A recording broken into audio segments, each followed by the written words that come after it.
It's one small step for man, one giant leap for mankind.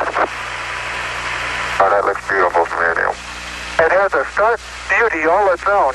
Kubrick, throughout his career, was involved in many controversies, and thus the subject of many theories, such as annoying high-up government officials with Dr. Strangelove, pulling A Clockwork Orange from screening in the UK due to reports of it leading to copycat crimes, to two of his most infamous theories, those being him faking the moon landings, and him being killed by the elites for quote-unquote exposing them when eyes wide shut. The moon landing is the thing I'd like to focus on, however, in this video, as Kubrick himself, through a few of his movies, does seem to reference the moon landings quite a lot.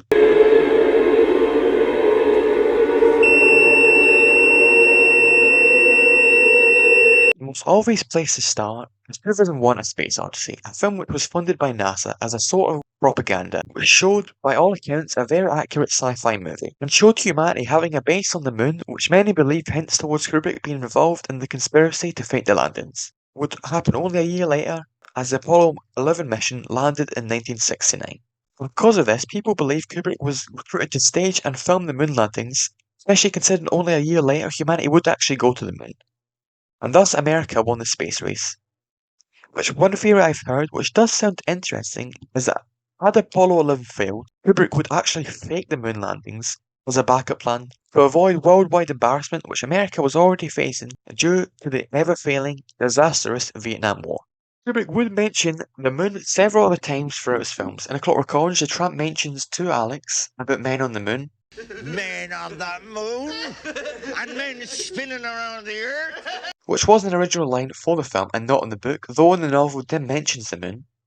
Of course, in The Shining, where the conspiracy really comes from, it mentions the moon landing several times, from Danny's Apollo 11 jumper, which many people believe is Kubrick telling the audience his role in the faking of the landings, as well as the carpet pattern, which many people believe is supposed to represent and look like the Apollo 11 launch pad, thus Danny's sweater. There's also the room being changed from 217 to 237, which some people say he intentionally chose that number due to it being the distance from Earth to the moon. However, the actual distance from the Earth to the moon is closer to 239 than 237. People also think that Jack's character is a representation of Kubrick and his guilt about revealing such a colossal secret. Which, whilst there are characters in Kubrick's films that seem to represent himself, that would be a strange character to choose to represent himself. Concerning his abuse towards Wendy, well, that part actually might be true about Shelley Duvall. But when you do it, you've got to look desperate, Shelley. You're just wasting everybody's time now. I can't even get the door open. You have on the Though she did say she was thankful for being on the film, Jack's alcoholism and racism, all of which Kubrick, in my opinion, were shown to be totally against in most, if not all, his films. Here's Johnny! There's also a tag in the background on the shelves in the scene in which Dick Halloran psychically speaks to Danny. How'd you like some ice cream, Doc? Which Tang actually did a 1960 TV advert in reference to Apollo 11. Man does not easily change environments. So in going to the moon, Apollo astronauts take part of the Earth with them. Oxygen to breathe, food and drink for nourishment. Like the energy breakfast drink of Earth, Tang, with more vitamin C than orange juice. Tang, proud of its role in this new environment, but also proud of its bigger role in the Earth's environment. Which some see as Kubrick putting further evidence of the conspiracy in the film. However, it could just be very smart, detailed filmmaking from Kubrick, to subtly show the connection between Danny and Dick, and their psychic abilities, thus connecting the idea of Apollo 11 with the ability to shine.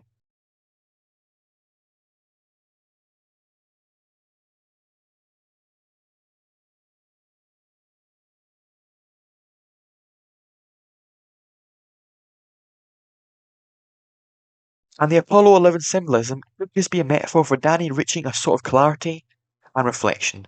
And the last thing about the moon is in the film in which Kubrick helped develop, however wasn't able to do due to dying, that being the film AI Artificial Intelligence, in which robots are lured into their deaths via fake moon in order for their body parts to be dismantled and repurposed. Thus, even in his last piece of work, the moon was a big idea.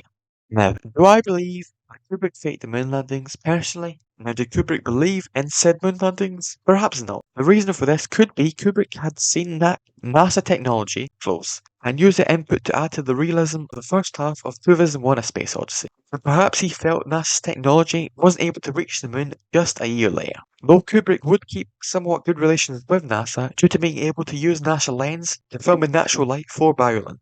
However, and more evidently, in my opinion, it's Kubrick's distrust of the governments and the elites, which is throughout all his films, like his distrust of the military, which he called out in Dr. Strangelove, even calling higher up people such as Henry Kissinger, and the idiocy of the United States military at the time.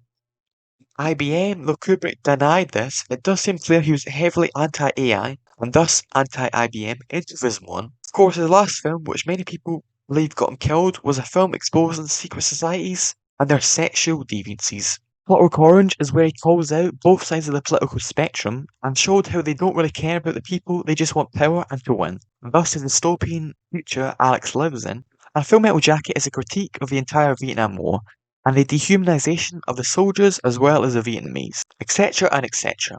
And thus Kubrick, due to his distrust of elites and governments, perhaps didn't believe the moon landings happened, in my opinion. Or, and the more likely reason, is coincidence and overanalyzation. Yes, Kubrick had cryptic clues he hid in his films, with narratives often including a selfish narrative and an underlying hidden narrative. Examples like The Shining being a ghost story and the film about the Native American genocide. And like I said before, this quote-unquote evidence is, in my opinion, trying to convey something different. Trump in A Clockwork Orange is literally saying that whilst technology is advancing, humanity isn't.